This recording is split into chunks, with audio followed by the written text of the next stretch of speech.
Don't call her cute, don't call her feisty. She's a rebel, she is nasty, she is brave. She isn't honey, sweetie, sugar pie, baby. And don't you ever say that she was well behaved. Don't you ever say that she was well behaved. And don't you ever say that she was well behaved. Shaggy, go.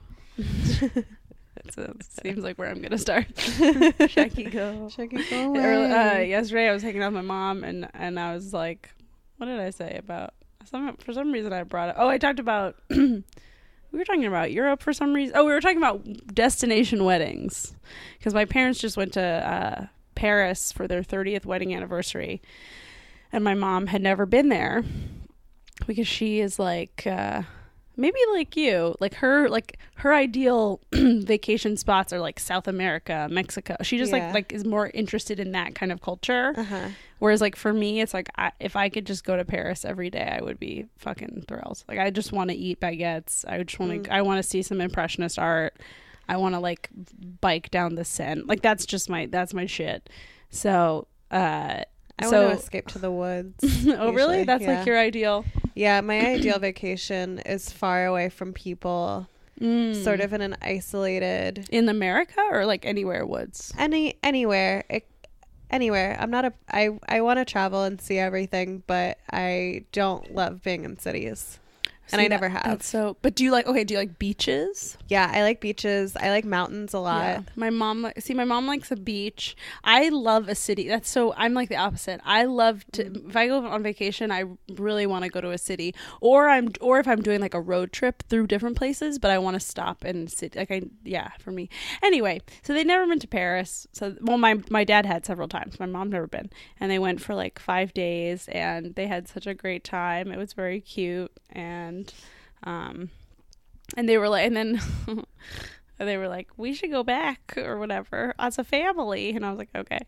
And then they were like, wait, when you and Louis get married, where are you going to get married? That's what my mom said. And I was like, I don't know. And she's like, you should get married in Paris. And I was like, that's kind of a douchey move. So none of your friends can I know. go. Well, then it reminded me of the time that you guys went to, I was like, Ariel and Shaki went to a wedding in Spain. Right. And then I was like, oh, Shaki's Ariel's boyfriend. And my mom was like, I know. I listened to the podcast. That was a long way of saying that was the funny part of the story. And that wedding also wasn't a destination wedding. She was from that town in Spain. I didn't know that. Okay. So it was it was still a destination. Yeah, but it was the only way that her family could really come. Go to her. And that's not too bad. Yeah. No, I know. Also, like, I don't know that Louis and I could ever have a destination wedding because he has like a classic destination wedding joke about how much he hates them. So it'd be very hypocritical. And I don't think I'd want. Well, the problem though is like I don't know where we would get married, New York or LA. We talked about it. Go in the middle and just get married in Kansas. Oh God, that sounds so awful. Sorry, Kansas, but no thank you. I've biked through you. It smells like cow shit and looks like corn. It's boring as hell. Forget that you biked through the country. I did. Kansas was one of the states that I biked through. Did we drive through Kansas? Probably not. I don't think we kind of did the outer rim. Yeah. We went through, I don't think we did because we went like through the southern states and up California and then kind of north and then shop down, but we wouldn't have gone through Kansas. Yeah, I think you're right. Have you ever been to Kansas? No. There you go. Oh, I need more wine. Yeah, it's right here. I know, but I'm stuck with the headphones. Sorry. It's okay. Yeah, it's like, man, the smell of that was like when I was still a vegetarian. I was a vegetarian for only 4 years. You were a vegetarian. 4 years. I mean, it's at the time I felt like so proud of it, but actually in retrospect, that's a very short time. 4 years is not And nothing, also, though. let me clarify, I was a pescatarian. Okay. That's what my dad is. Yeah. And has been for, I don't know, like 40 years, 30 years. I don't mind, like, well, yeah, I don't mind giving up like poultry, but red meat I missed and pork I missed. The stuff that you're not supposed to have is what I yeah. And then one day I lived in New Orleans for like a year, 2 years maybe, and then I just like woke up one day and like living in New Orleans, I mean, pescatarian's okay, there's a lot of seafood, but I woke up one day after like 2 years of living in New Orleans and I just like couldn't stop thinking about a hamburger, and there was like weeks of me like just thinking about a hamburger, and I was like, you know what, I'm gonna have one. And you didn't get sick after? No, I 4 think years? I don't think that I don't think that meat really does it. I think it's dairy that will like really mess with you. My dad'll get sick if he eats well, he's meat. been it for so long. Yeah. And I think I also probably like, I mean, I really didn't eat it much, but I think like if I was like at someone's house and they like had it, I think it was like a little flexible. I mean, it was that probably only happened a couple of times, but yeah, it's like for a while when I tried to quit smoking weed, I wouldn't buy it, but if somebody had it, you used to have that with drink tickets. You wouldn't only drink. I still usually do that. Yeah, at shows. Don't do that. I definitely drink. I mean, it's a little different now because I'm not as broke Just as kidding, I was. Mom. I'm very cool. I'm not as broke as I was, and now I'm like, Hell well, yeah, we're balling out. Yeah. Well, now it's like I feel that if I can afford to buy a drink at this place that is having like a comedy show that's supporting a bunch of fucking comedy losers, then I should give them $6 or whatever. Yeah. But yeah, for a while it was just like, well, I'm only going to drink if I have drink. But that's not because I was trying to like quit drinking. It's because I just didn't have any money. That's true. You're trying to quit spending. Yeah, I was just trying to quit spending money. Because how was your day today? Very poor. You were very poor. I'm glad you have a benefactor now. Yeah, it's Sir nice. Shaq. Mr. Shaq. But I'm an independent. And also, strong you are woman. an independent. What but did like, I do? thanks for the discounted rent to both. Yeah, thank you so much for not making me pay a full 50%, even though I really Actually, I'm invaded paying your space 50% with now. my dog. Yeah, you really should be paying 2/3. I really invaded his space, and all right. he's better for it. He loves it. He's so lucky. Remember when Bamford was gonna die? Bamford's never gonna die. So crazy. It's so crazy. She's just like, she has more life than whatever. Man, she's never gonna die. What a goof. It's a real prank. emotional roller coaster. What a cool prank. 'Cause To just be like, anytime- cancer, but I'm gonna stick around, baby. Anytime anything goes wrong with her, I'm like, oh my God, this is it. And she's like, no, bitch, my asshole itched. That's it. I'm like, is it the cancer? She's a drama queen. I love it. My day was fine. Your day was I fine. Did just you walked walk dogs. And I wore my jean jacket because it was cool enough out. I needed more than a jean jacket. I had this sweater had and then a sweater jean underneath, jacket yeah. over it, and it's also like a lined jean jacket. I got it at a flea market at a church in Bushwick for $3, and it's the best thing I've ever bought. And also, I guess you walk around, so probably you get a little warm. Also, this is funny. I put on like the first time you put on a jacket, you're like, you check the pockets and you're like, ooh, maybe there's money in here. Yeah. And today I checked my pockets and I found a tube of lipstick and a pipe.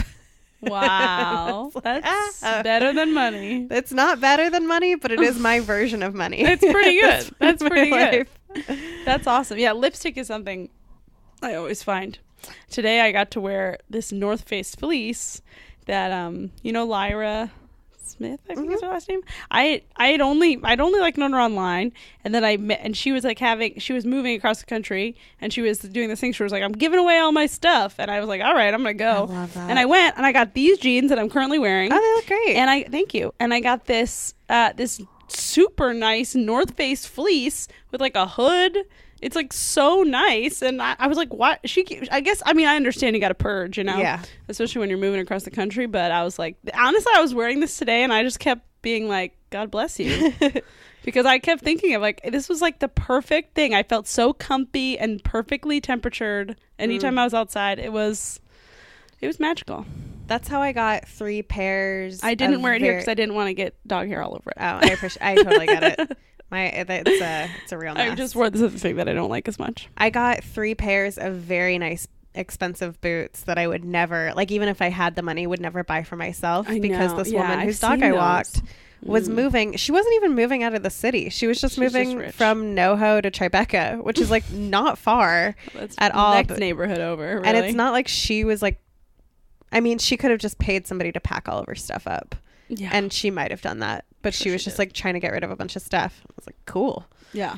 And then I Googled how much they were. And I was like, oh, These shouldn't be mine, but they are. I will wear them everywhere. I need to invest in some shoes. They're I'm very having a uncomfortable. shoe. They are. Yeah, I mean, they look great, so they're super uncomfortable. Right. Yeah, that sucks. One time I was walking from the subway back home, and it's like, it's like a 10-minute walk. Mm-hmm. It was late at night. It was like 2 a.m.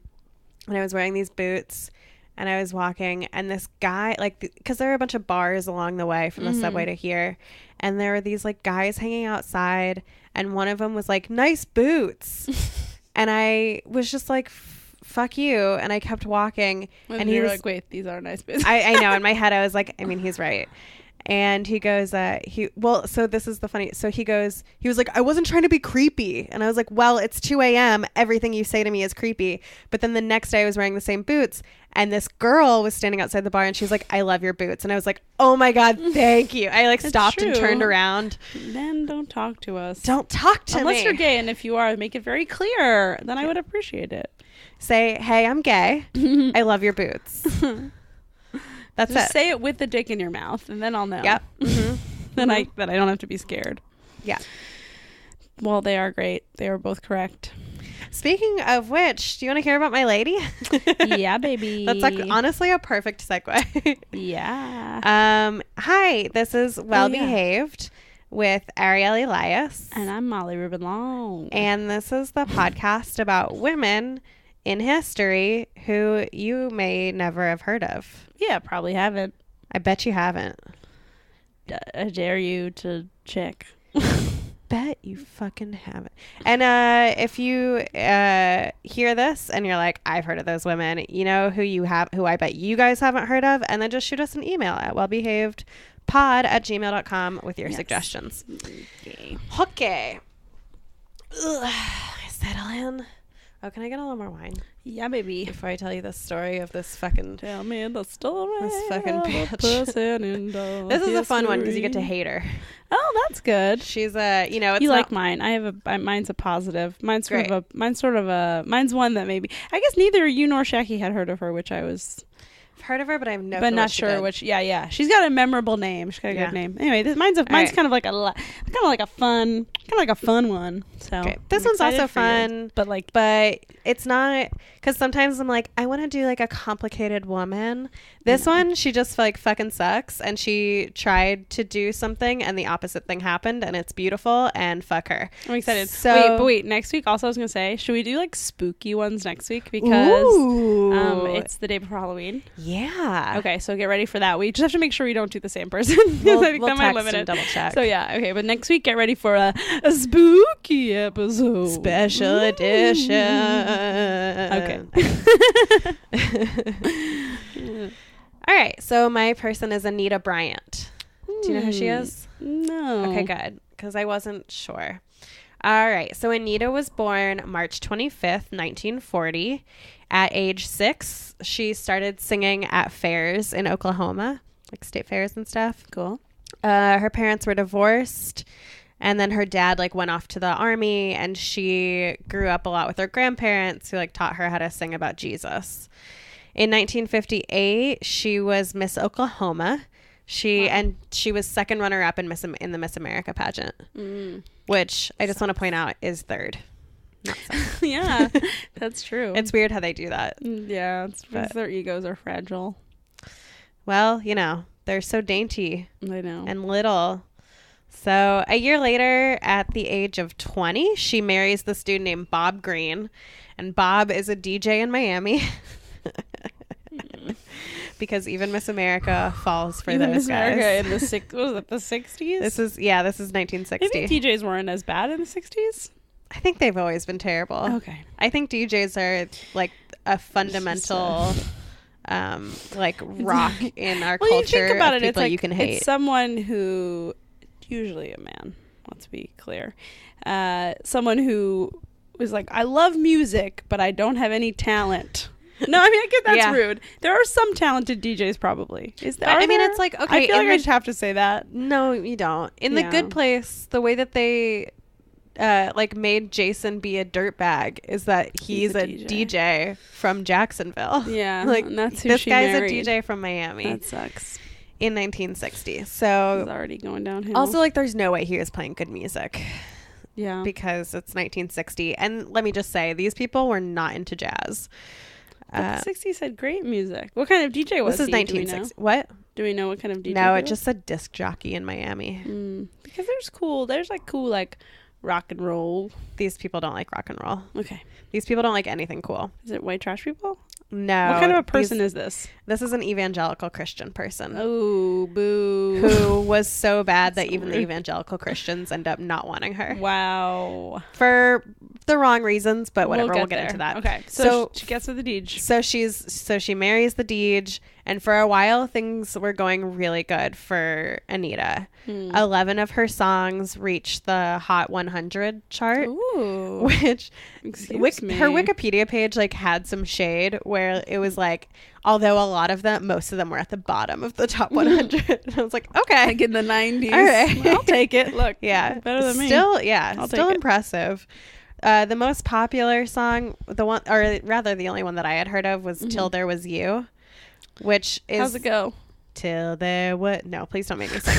It's the song from The Wedding. Did you ever see The Wedding Singer? Yes, but so do you remember? Ago. Okay, do you remember the rapping granny, the one who pays him in meatballs? Too vaguely. It's the song that she sings to her husband at their anniversary before she. Yeah, I'll post that on the Facebook page. Okay. And that's the song, because I don't know if I have like the rights or whatever to post this. I don't know how long things are in the public domain. She also had a real habit of singing "Glory, Glory, Hallelujah," which is so obnoxious. That's a bad song. And look, there's a lot of one of the worst based songs that are really good. Some of them are beautiful. Yeah, but like "Glory, Glory, Hallelujah." First of all, like those words aren't pretty. Glory, glory, like the GL is a guttural. Well, and one of her daughter was named Gloria. Oh God, it's too much. So yeah, so that's that's what she's singing. That's what she's doing. Okay. Anita and Bob have 4 white, beautiful Christian kids. They live in this like gorgeous house, and Anita becomes the spokesperson for Florida orange juice. So, and she's like, you can see, I watched a bunch of clips of her. She's just like, she is beautiful. Like she's gorgeous. She's so fucking folksy. That's all that matters. She's so folksy. It makes me want to vomit. Really? Like, what do you mean by folksy? Like those. It's the words that she is saying.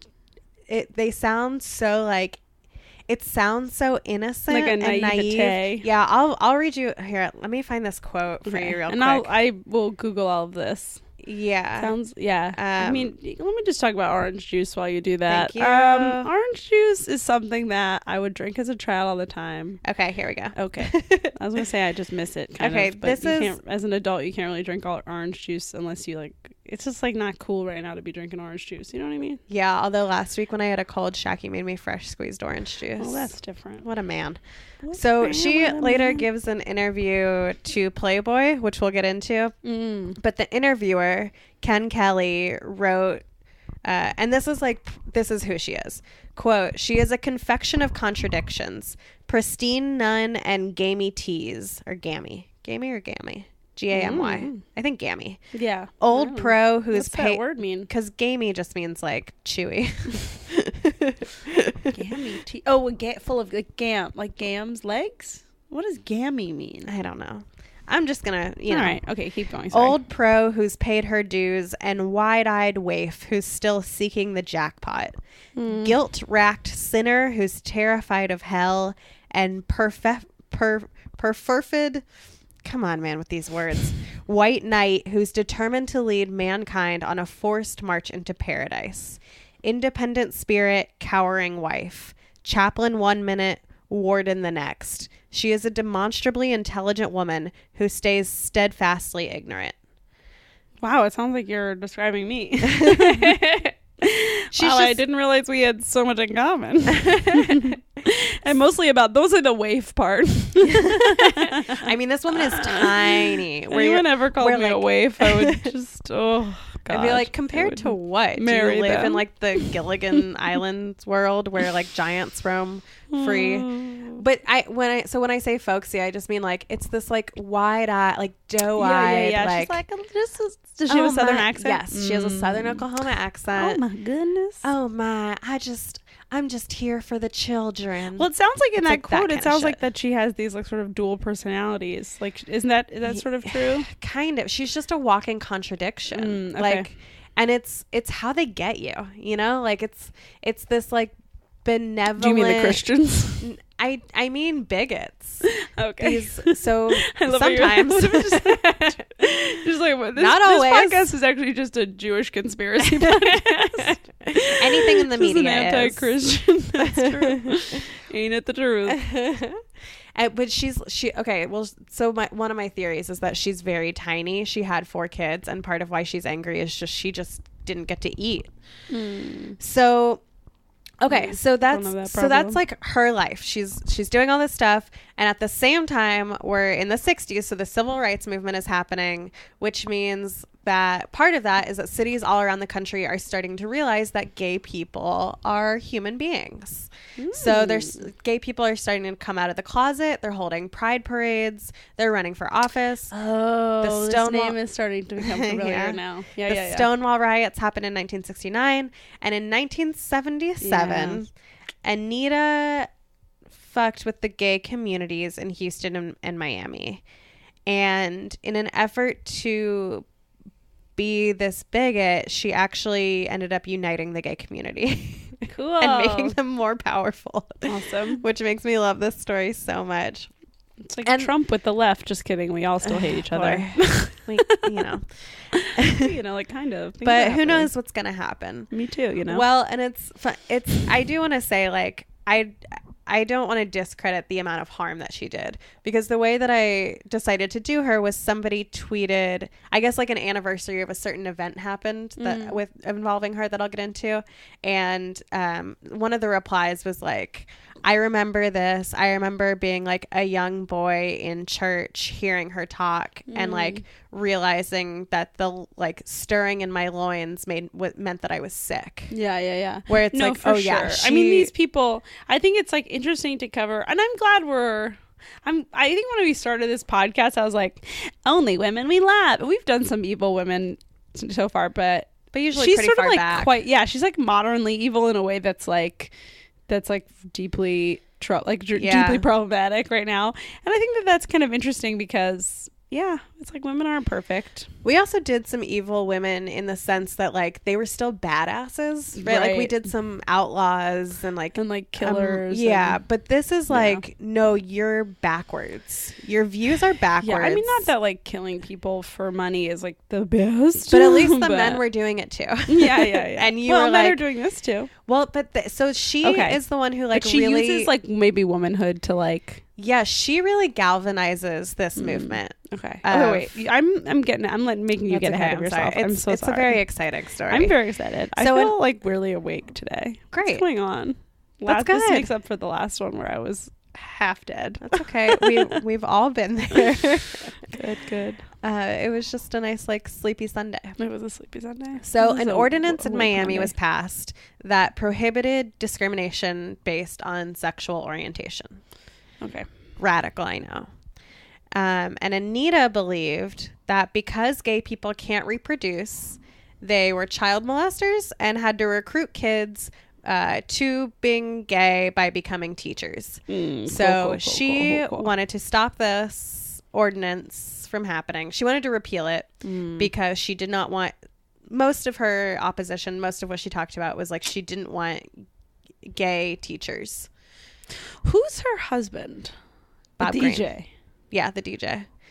Does he care too? Yeah. Oh, so he ended up becoming her manager. I don't know if I said that. Okay.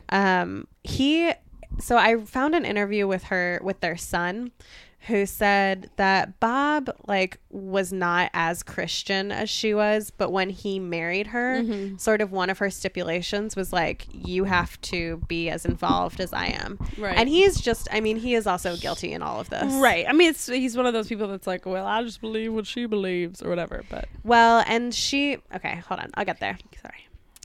He seems to be not that great of a guy. either in a lot of ways. So Anita then becomes the leader of a coalition called Save Our Children, which they later had to change the name because of Save the Children. Yeah, they which sued. is like a real organization. They're like, the fuck you. Sorry, but she said, quote, sorry. Yeah, Anita, I burp on your legacy. Yeah. She said, quote, I will lead. If that was like a sign of disrespect, there would be a lot more. Yeah. Quote, no, that's just a sign that I had pizza and wine. Quote, I will lead such a crusade to stop it as this country has not seen before. And it was just this bullshit, like, love the sinner, hate the sin kind of thing. Like, apparently one time this guy came up to her and was like, I hate the gays too. And she was like, no, like, we don't hate. We're just trying to live in a Christian, blah, blah, blah, which is part of that folksy bullshit. Yeah. It's like, no, you're a bigot. You are. At least the other dude knows what he is. Yeah, it's the same thing that happens with, like, dickholes like Richard Spencer and all these other who, like, know the right words to say to keep people from being like, oh, you're a Nazi. Right. But, like, says the right things to be like, oh, I guess we should let you speak. Fuck you. Okay. Right. Like, there's just like air of rationality that's just totally false. Yeah. This is my favorite quote from her, though. If gays are granted rights, next, we'll have to give rights to prostitutes and to people who sleep with St. Bernards and to nail biters. Okay, well, I am 2 of those things. I'm one of those things. I sleep with St. Bernard. No, I bite my nails. Oh, it's just like, one, yeah, prostitutes now I feel personally should have invested. rights. Yeah, no, one person. Yeah, prostitutes should have rights. They are people. It's so should nail biters. Thank you very much. No. What's the sin behind nail biting? Just you have enough shame around it every time you go to the nail salon. I'll tell you what. Look, you can either fuck whoever you want, or you can be a nail biter. Those two can't, like, you got to get it out somehow. I don't know if that makes any sense. I see what you're doing. Also, St. Bernards are the sexiest dogs. Just no. What do you think is the sexiest dog? I don't like dogs. I did make a funny joke on my Instagram story. I'll repeat it here. Yes, which please. is that, because I'm not going to look at your Instagram story. It's dead now anyway. Great. Which is just that I don't really like. Well, I like dogs in photos, but in real life, the only dogs that I like are small and quiet. I'm like a misogynistic man. Solid. Thank you. So Anita ended up getting the ordinance repealed. And then right after this, she went to Houston to perform at the Texas State Bar Association convention. And in Houston, like, the gay community was super fragmented in Houston at this point. Houston's first gay pride parade was in 1976, so the year before, but not very many people showed up, and there wasn't really, like, an event rallying them the way that there was in San Francisco or New York or Los Angeles.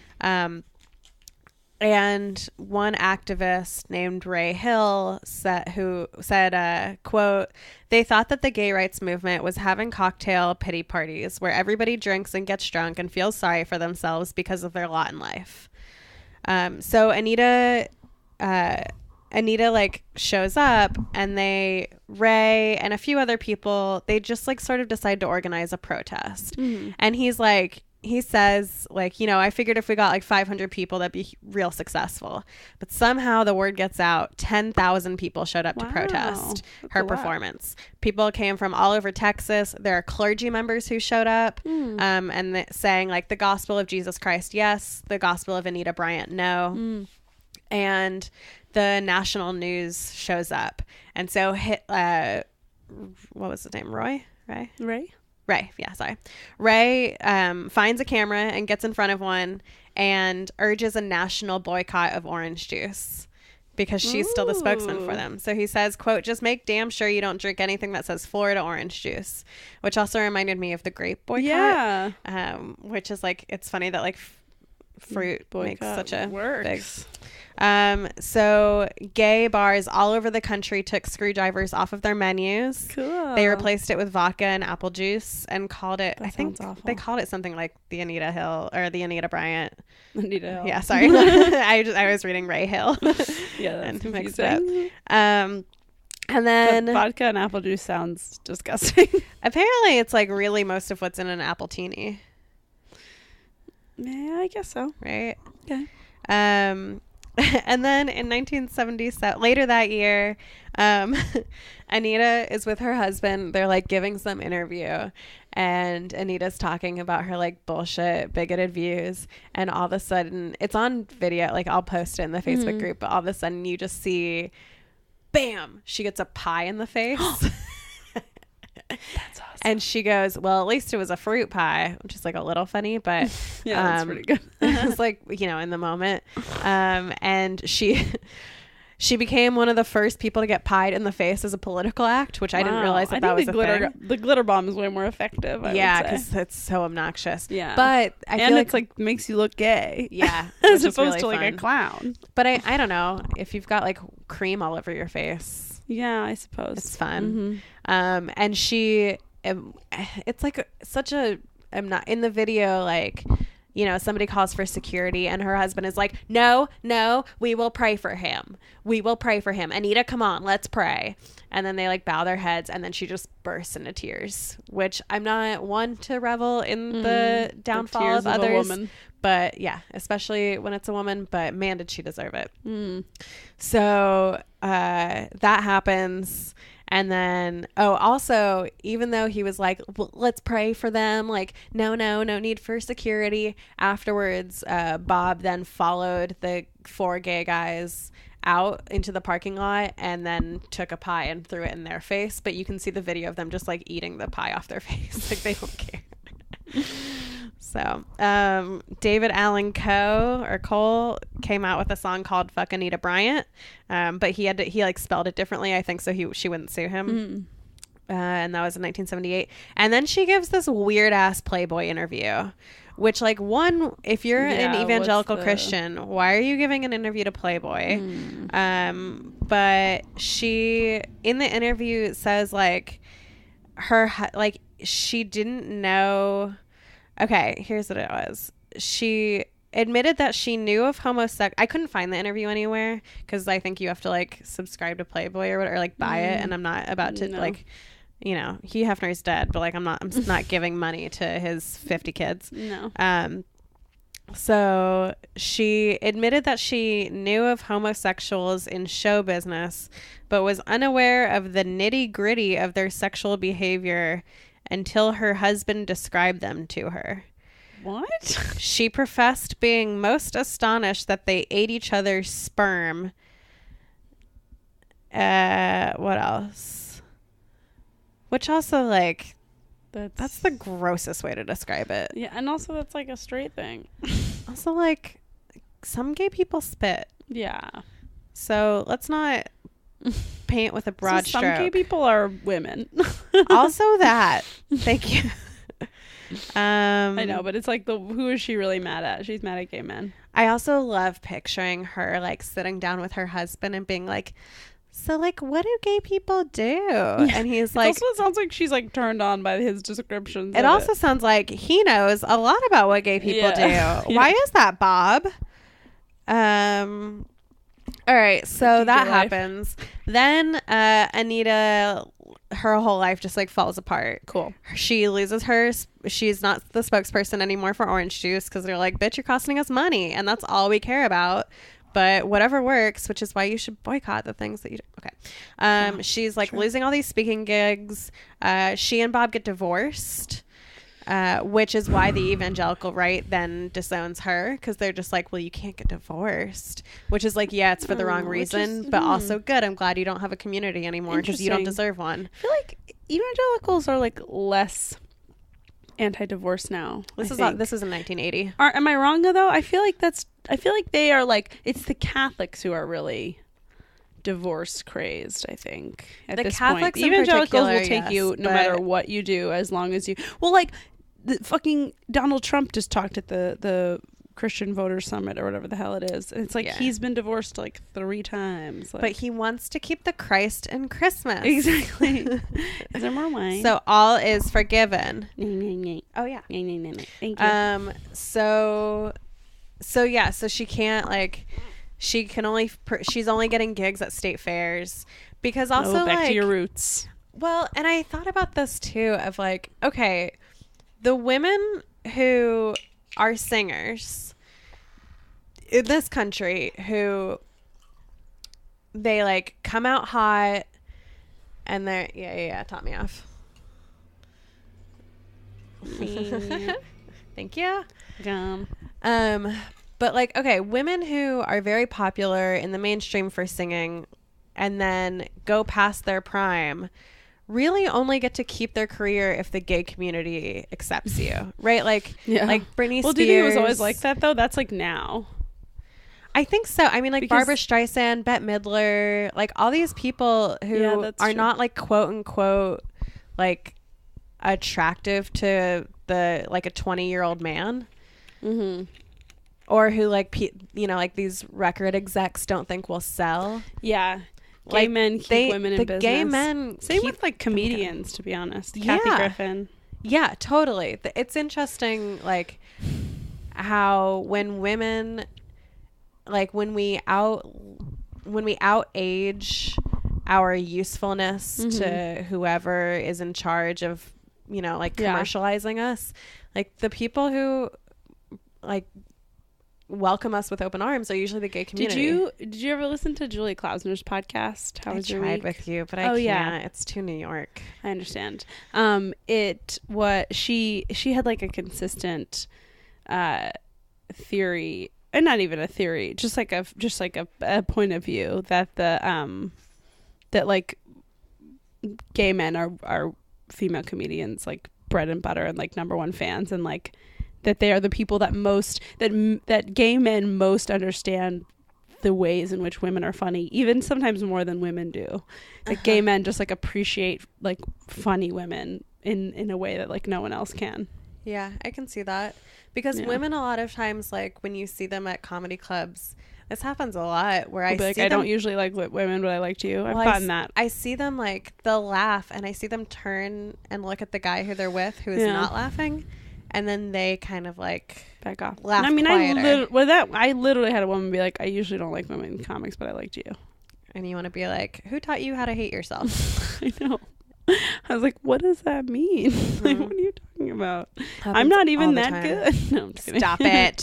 Who taught you how to hate yourself, Molly? Just me. Okay, so that's Anita Bryant. She's still alive. There was like an interview with her where they try to see it. I feel like it's from the early 90s. Where they just try to make her seem like so sympathetic of like this poor woman lost everything after she was an outspoken political activist. Ew. And it's like, ugh.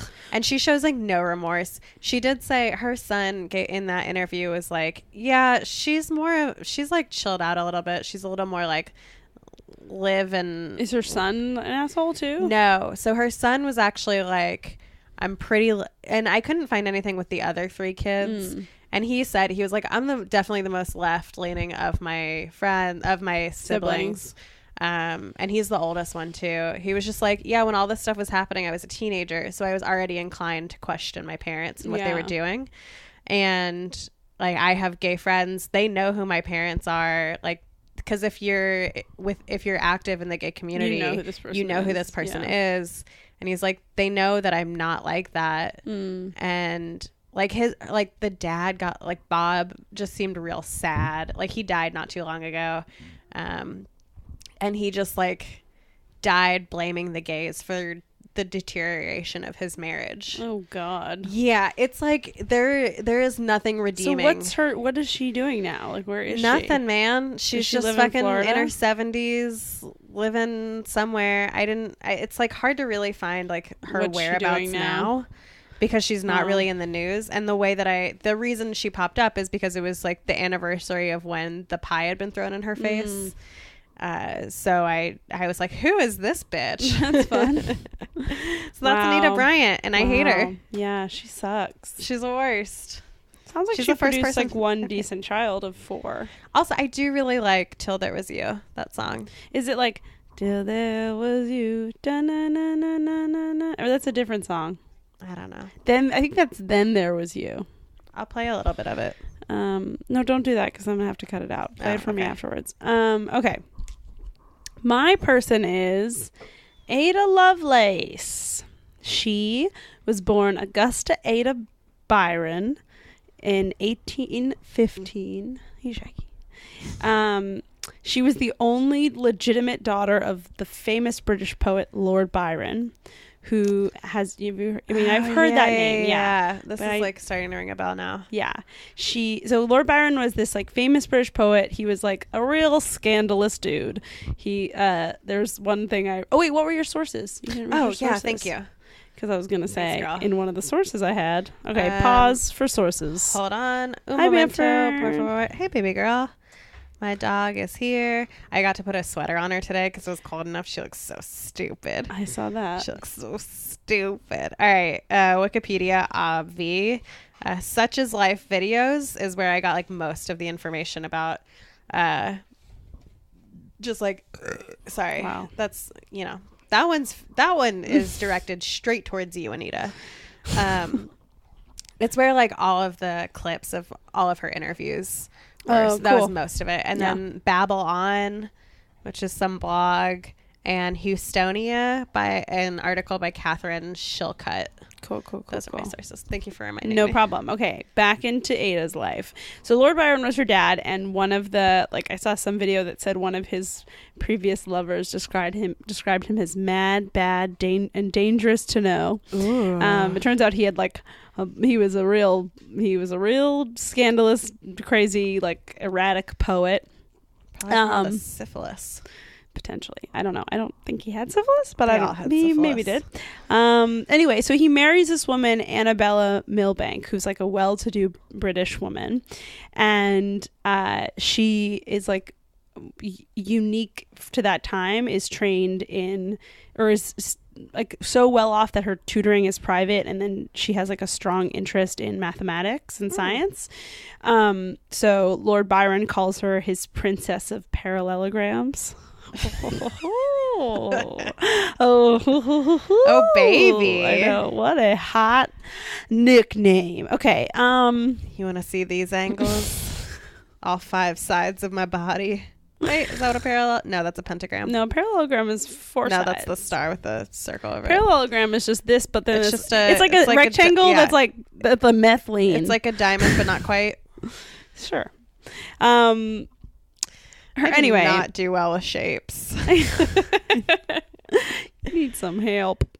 Anyway, so they get married, but soon after, oh god, this was like written very in pieces, and now I've had a lot of wine, but we're gonna get through it. So basically they get married, but then he just starts having all these affairs with men and women, and it's like very crazy. And a month after Ada is born, her mom, Annabella, decides to just leave in the middle of the night. She's like, fuck this Lord Byron shit, I'm out. Yeah. So she runs away, and Ada never sees her dad again. He moves to Greece does the mom take Ada with her? Yes. The mom takes, yes, I should say that. So the mom takes Ada in the middle of the night. They leave. Lord Byron moves to Greece and dies like a few years later. And she never sees her dad again. So her mom, as she's growing up, she also has private tutoring because her mom's like really well off. And her mom, like, in this very clear, like, putting her projection of her own issues onto her daughter, she like extremely discourages her from studying any kind of like poetry or like using imagination. She's like, you're gonna learn math and science. So she gets her like private tutoring only for math and science. Imagination is for shitty men. Yeah, exactly. So she just like told, which is kind of funny, but cool. And it worked out because then she had this scientific career, as we will see, or mathematical career, I should say. Anyway, so it's still very unusual at the time for women to be learning math and science. And this is in England? This is in England in the 1830s or so. She's born in 1815, so like 18 whatever. 20s, 30s. And women, and the reason why it's unusual for women to learn this is because it is the time when women are, or at least the time when people say out loud how they think women are intellectually inferior. Cool. You know, people believe it now, but they don't, they can say it. You know, there's that Google guy who I'm sure hates the idea of Ada Lovelace. I'll tell you why later. Anyway, he hates the idea of this podcast. So I'm sure he hates a lot of ideas. To be fair, though, we do have a lot of technical difficulties. I mean, we've really cleaned them up. I'd say. Well. We've learned. I feel like we're rocking and rolling here. Half the battle was just our confidence. Yes. And also, like, I don't know what happened. Just like some episodes just got deleted. Anyway, so in 1833, when she's 17 years old, she meets this guy named Charles Babbage.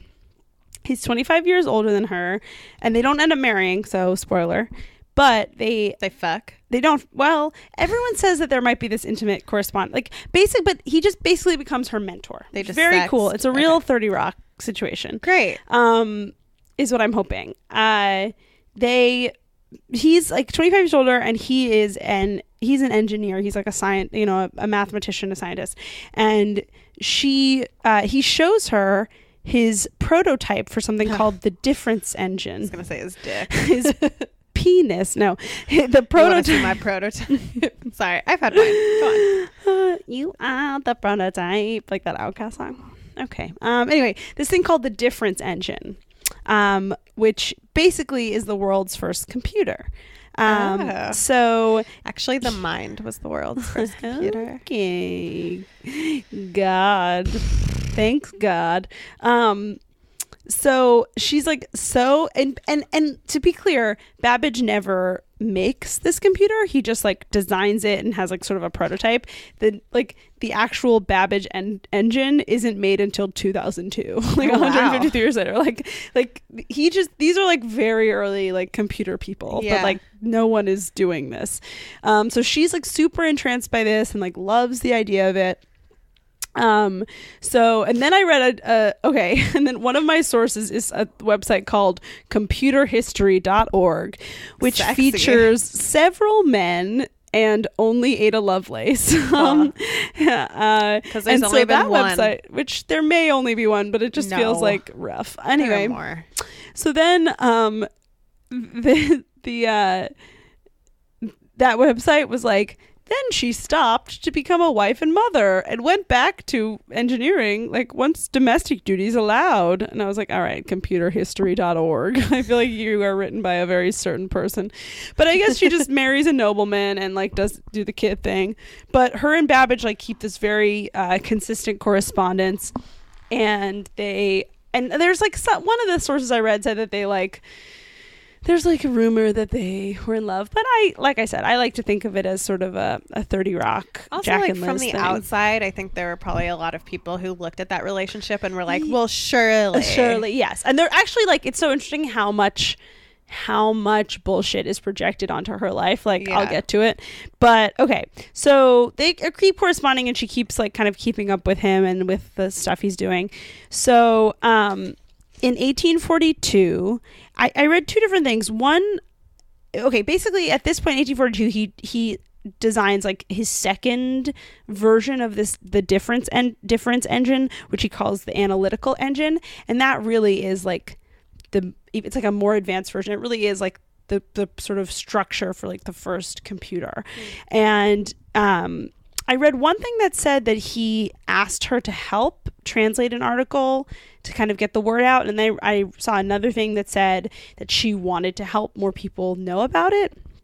But either way, she translates this paper from from French to English. See, then that was another thing, is that there was an article. It said that it was by an Italian engineer named Luigi Menabrea. But anyway, she it's all a little confusing. Italian wrote it in French. I think that's maybe then, what like, happened. They just learned all the languages. I mean, like they still do in Europe. Yeah. So yeah. So I think that is what happened. So basically, anyway, she writes this translation of this article about his machine. And I saw one thing that said that within it, she found like a calculation error that she like fixed. Oh, cool. But while she's translating it, she writes a series of extensive notes on the article, and the notes end up being 3 times longer than the article. Oh my God, it's like the Midrash. What's that? So in Judaism, there's the Old Testament, Mm-hmm. and then there are 2 other books that we have as text. Mm-hmm. One is called, I think, I always mix up the names, but one is called the Midrash. It's the commentary on the Old Testament that the rabbis got together and did. And that's like another book. And then the other book, this is the most Jewish thing, is the commentary on the commentary of the Old Testament. And those are 3 books. I'm just like imagining those. Who are those 2 Muppets that? Those 2 like old Jewish Muppets in the theater who make dad jokes. Yeah, it's them. Yeah, I mean those are most of the rabbis. Yeah. So she did her own midrash. There you go. The commentary on the text. Yeah, she did. So like all of these notes, they include the first published. Okay, and this is where there are some things about this that are very math related that I don't understand. But I tried to look it up as best I could. But basically, one part of the notes was the first published description of a stepwise sequence of operations for solving certain mathematical problems. So basically, it was like an algorithm that like it was basically like she wrote an algorithm that was never tested while she was alive because like they never had a computer that could test the algorithm, but an algorithm that could actually work and that was proven to actually work basically. Cool.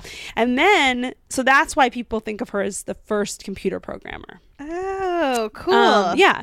And wait, so the first computer programmer was a woman? Right. Well, so this is where the bullshit comes in. Okay. Is that, and it feels you hear so that, Google? Deeply. Yeah.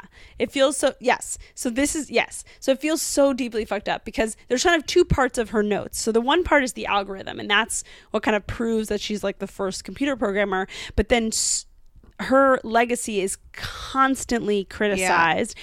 Obviously, and constantly taken down, and people say that she and Babbage worked closely together and that he wrote it. But I have a quote from Babbage. Where is it? That says, well, let me tell you the other part of her thing. Yeah. But basically, based on there's no way. Like, it was her. She translated it. She wrote the notes. She signed it with her initials. Yeah. Babbage had such respect for her. There's no way it was him. Like, it just, and it's, but the history has looked at it as such. And even though Babbage never created the computer that he designed, he's thought of the inventor of the computer. But she, for some reason, is not given credit for this. It's some fucking bullshit. Anyway, so, but the one thing that like can't be disputed, even though it doesn't feel like this shit should be disputed either, is within her words, because like, oh, how could a woman have come up with that algorithm by herself? But whatever. But within her words, which were definitely hers, but all of it was definitely hers, was basically this visionary statement about what a computer could do.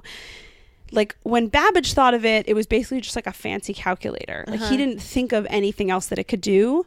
Whereas she, so like, this is a quote from the notes. She says that the engine, quote, might act upon other things besides number. The engine might compose elaborate and scientific pieces of music of any degree of complexity or extent. So basically just perhaps one day you'll be able to upload your photo and swipe left or right and determine who you're going to fuck. Exactly. She knew. She knew. This thought knew. With whom you are going to have relations. That's how she would have said it. Exactly.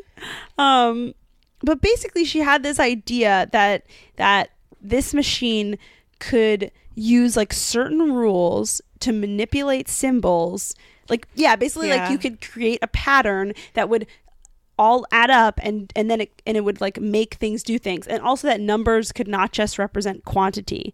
So like that numbers could like be part of a code. Everything is math. Right. It's all math. And she was the first person to like be able to envision that. And really that concept is the basis of the transition from just like calculating to computing. Like that's it. Like, she made that intellectual leap and no one else had. You hear that? If any men are listening to this, just know that your favorite movie, The Matrix, would not exist without the visionary abilities of Ada Lovelace. There you go. No, it's true. Like, everything, we wouldn't be doing this podcast. You wouldn't be like, it's all like her idea. And it is kind of like a funny like wraparound, because the reality is that she had like the scientific knowledge of her, you know, the scientific mathematical strength of her mother, but her father was Lord Byron, and she had this like metaphorical, poetic understanding of the world that was just like inherent within her, and that's sort of like what I think, you know. Yeah, you can't suppress it. Right. I think that that's like, it's kind of cool. I mean, who knows like how much nature nurture, blah blah blah, but it is cool that like really what she's known for is like taking the intellectual pursuits of both of her parents and kind of like melding them together.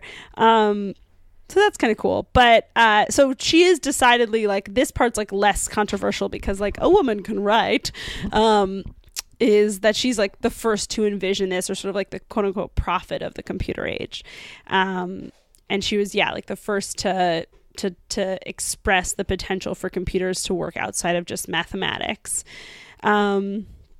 Let me see if there's anything. Oh, yeah. She signed the notes of this paper AAL just to conceal her her famous name and also her gender. Oh, I should say that like when her mother stole her away in the night as a baby, she became like she was already in high society, but that made her, because Lord Byron was already famous.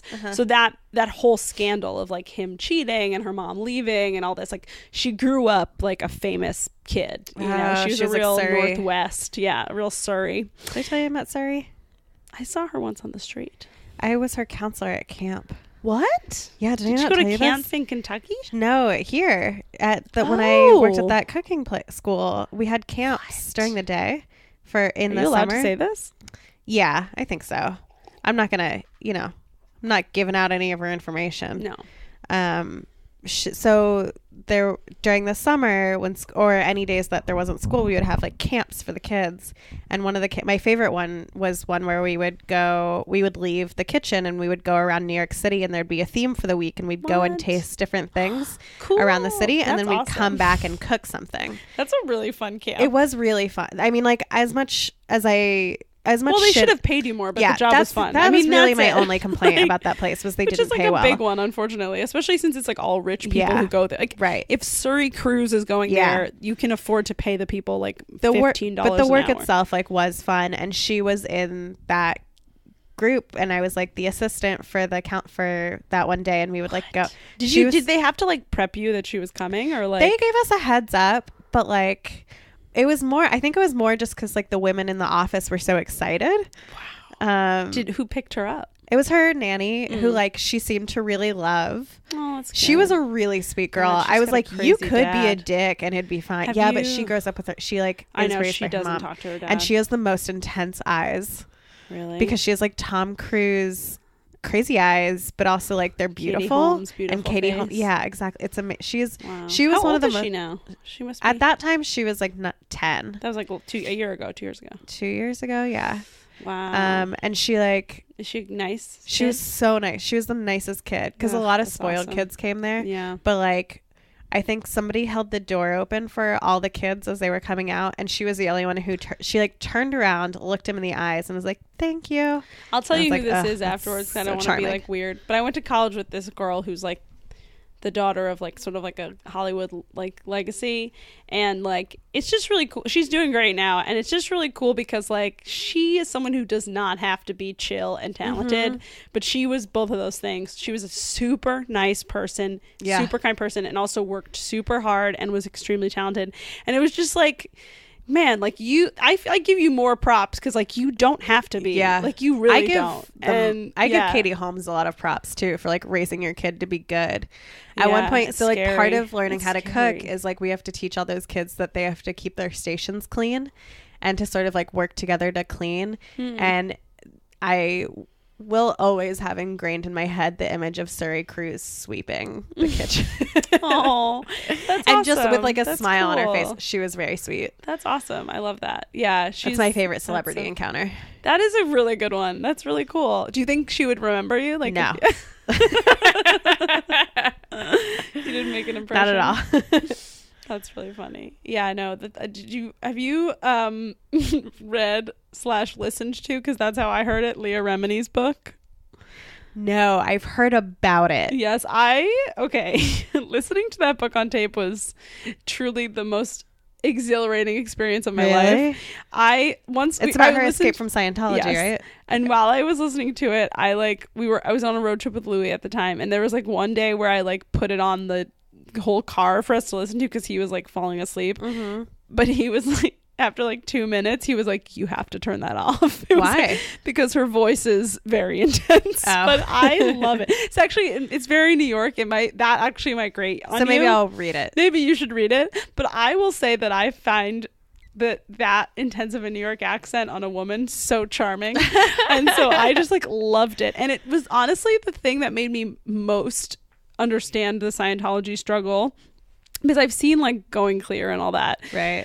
But hers, it was just cool to like hear. She grew up her mom joined Scientology when she and her sister were kids. Oh, I so didn't she realize like grew up in the church in this way that's like very weird. Yeah, so it's just like hearing her go through all this. Anyway, and she also like became like, I guess you could say, close to Tom Cruise in the only way you can become close, which is like besides marrying him, right? Which is like with like Scientology people around, like watching over you, like babysitting while he like yells at his help, and like it's so intense. It's so sad and crazy. Yeah, I feel deeply bad for any of his kids, and his exes and everything. Anyways, but yeah, so she was so Ada Lovelace was sort of she was sort of the Surrey Cruise. Yeah. She was sort of the Surrey Cruise Northwest of her time when she was growing up. So it's just also like, yeah. So when she signed the paper, she signed it AAL to just conceal her name and her gender. And then shortly after that piece, that article was published, which article? The main one, one with all the notes and everything. She wrote to Babbage saying that she felt ill. Doctors said that she felt ill because the scientific work was too much for her weak intellect. Yep. Shut up. She overexerted herself, they said. Which also means that at 36 she was diagnosed with cancer and died shortly after. Shouldn't have done all that science. I know. Science leads to cancer. There you go. I mean, in some cases in some ways it sort of does, yeah. Not in this one. I don't think with computer science so much, but maybe if you're like dealing with like weird chemicals radiation all day. Perhaps. Yeah. Just handling it. Yeah. I mean, we're all gonna get it. It's just a matter of when. Yep.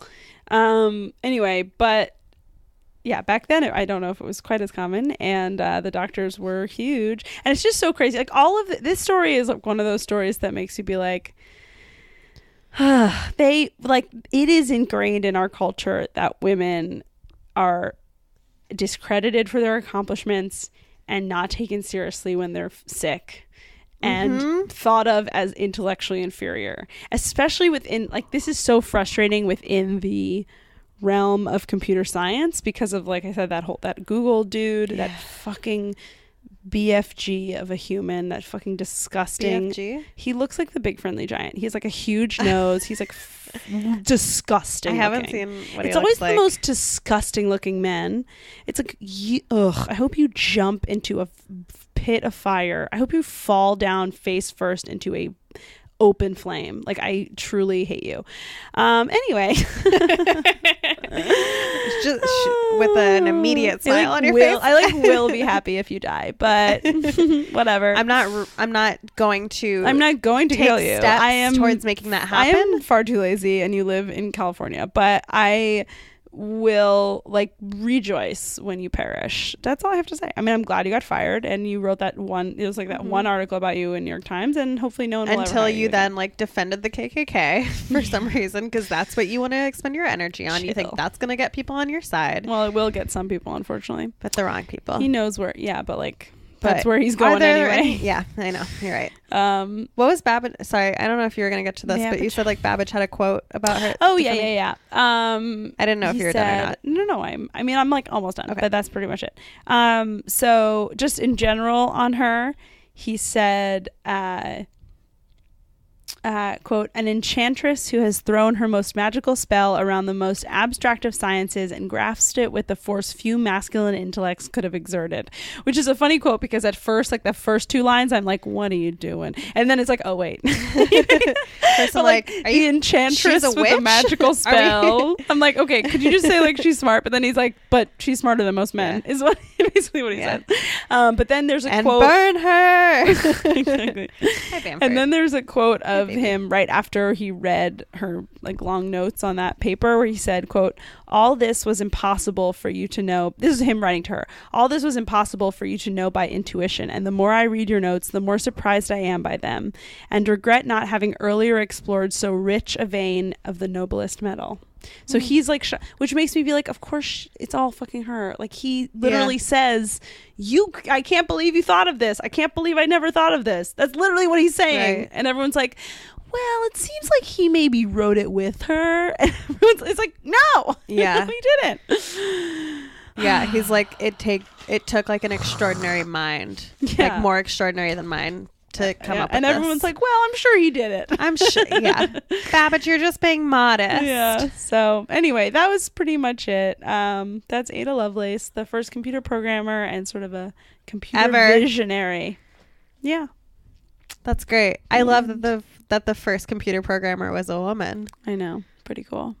Pretty cool. Pretty cool. This was great. I feel like this was a good one. This was really fun. Hey guys, rate, review, subscribe. Please do. Apparently multiple people have told us that they haven't been able to. If like for some reason you are having trouble reviewing our podcast, please send us a text or a tweet or an email at wellbehavedpod or wellbehavedpod@gmail.com. Oh my God, wait, there's Mission Impossible on your TV right now. What? Isn't that Tom Cruise? Oh yeah, probably. It's just like a picture of Tom Cruise scrolling across the screen. So many men who have careers who shouldn't. Speaking of which, a quick Wonder Woman. Yay. I haven't like done extensive research. This kind of just like popped into my Twitter moment, and I was like, oh, perfect, because just a little inside story for you. Melanie and I are recording this 2 days after we recorded there hasn't been very much turnover, and all of my, usually I look to social media to find like who I want to be the but not much has happened, wonderful.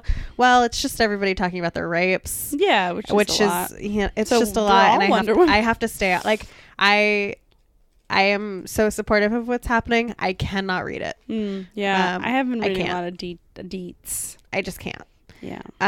But apparently the WWE just signed its first female Middle Eastern and Indian wrestlers. So from India, it's Kavita Devi, and Middle Eastern, I don't know what country she's from, but from Jordan. I thought that Shadia Beseso. Wow. So that's very exciting. Cool. And I don't care WWE about that. Is not really my cup. Yeah, it's not really my cup of tea, but I did love Glow. And part of me was like, well, do I not like WWE because I just don't see that many women? Yeah, I didn't. You know what? I didn't love Glow. Really? I know. That's okay. I liked it. I really liked it.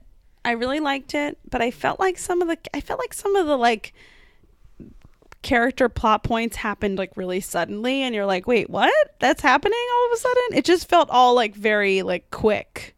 It didn't feel like it developed in a pace that was like comfortable. Also, I just like the whole thing with the main character, what's her name? Alison Brie? Yes, Alison. Like the like fucking the expectation that I'm supposed to believe that Alison Brie is unattractive. Yeah, that whole and they just don't put makeup on her. It's like hire somebody unattractive. Yeah. Then hire somebody unattractive. I totally agree. That ruined the whole fucking thing for me. I think the girl, where it's like one of them's hot in a different way. Right. One of them is blonde with big boobs, and one of them is very petite and a brunette and not wearing makeup. That's it. It was very difficult. The girl, spoiler alert, if they had chosen the girl who was Marc Maron's daughter as the girl who's like, I can't tell if you're pretty. She's pretty, but they like at least dress her up real goth. Alison Brie, they're just like, think who they could have. You're not picked. wearing.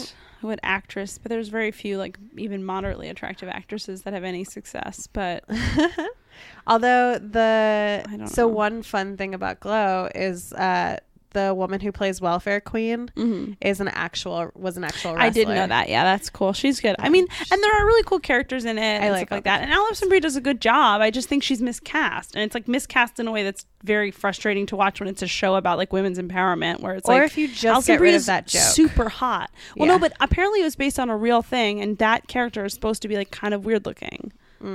Like that's annoying to me. I gotcha. Who would you have play it?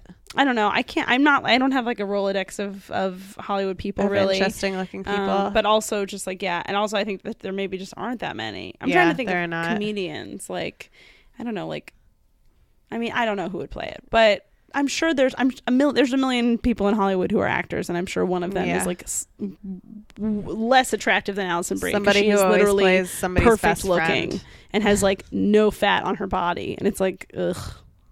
I gotcha. I get it. That's a fair criticism. Very annoying. I mean, I will watch the second season. Let's be honest. I really, really liked it. Good. But yeah, and also I think maybe I just don't care about wrestling. I really liked wrestling when I was 10. Oh, really? Yeah, I like went to WWE. I think it was still WWF at the time when they came to Lexington. I went to the WrestleMania or whatever, and I watched Tough Enough, the reality show that was like trying to find the next WWE wrestler. Whoa. I really liked it. Kate, my friend, but then Kate, I got older.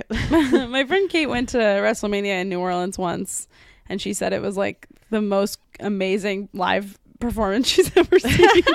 She was like, it was incredible. I trust her opinion in terms of stuff like that, so I think maybe I would, as ironically love to go watch it sometime, but anything that propped Trump up that much. I one time in New Orleans got really, really drunk and made out with this guy, and then I was like, so what are you here for? And he was like, WrestleMania. And I was like, and you're like, what am I here for is the real question. Yeah, I just made a big mistake. You just made out with him. No, I slept with him.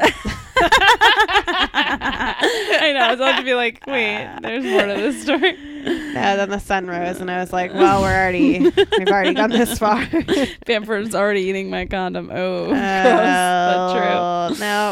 No. Anyway, women's empowerment. We are strong. Make sure that the person who is inside of you deserves to be there. Yes. And Molly. Yeah. Should we plug? I mean, no one cares, but I can do that. I was just getting ready to say our closing line, but also no. Let's plug. You're totally right. I don't know that I have anything, which is like an embarrassing. I don't think am. I do. It's coming out. I'm on Bodega Cat on the 26th, which is at the Offside Tavern. And then I'm at Bitches Brew Friday. Ooh, that's a good show. At Halliards, that's a really good show. And then also run by all women. Yes, run by all women. And on Saturday, I'm on 2 shows. I'm at Gotham Comedy Club, Betches of Comedy, like the Betches, BETCHES account. It's like a viral Instagram account kind of thing, and I'm on their show at Gotham Comedy Club at 2 p.m. a little brunch show. And then I'm on Popped Collar Comedy at the Platform at 9. Great. I will be on. Wait, this is coming out on the 23rd. 23rd, yeah. Okay, so tomorrow, the 24th, I'll be at QED at 8:30, for a show about tits. Yeah. On Thursday, I'll be at Stand Up New York at 8 o'clock. Mm-hmm. And that's really it for that week. I'm going to go ahead and start plugging this, so you're just going to hear about it a lot until then. But December 11th, that week, I'm doing a week at the Creek. Cool. So it's basically, I'm working on a half hour. Yeah, so maybe. Please come and support that, because it's much easier to get a tape when people are there. It's at 7. So it's going to be the December 11th, 12th, 13th, December 11th through the 15th, basically. Cool. And it's free, and it would mean a lot if people came to that. But we've got time. And so this is like a thing I've been saying at the end. But open enrollment for Obamacare starts November 1st. It lasts through December 15th.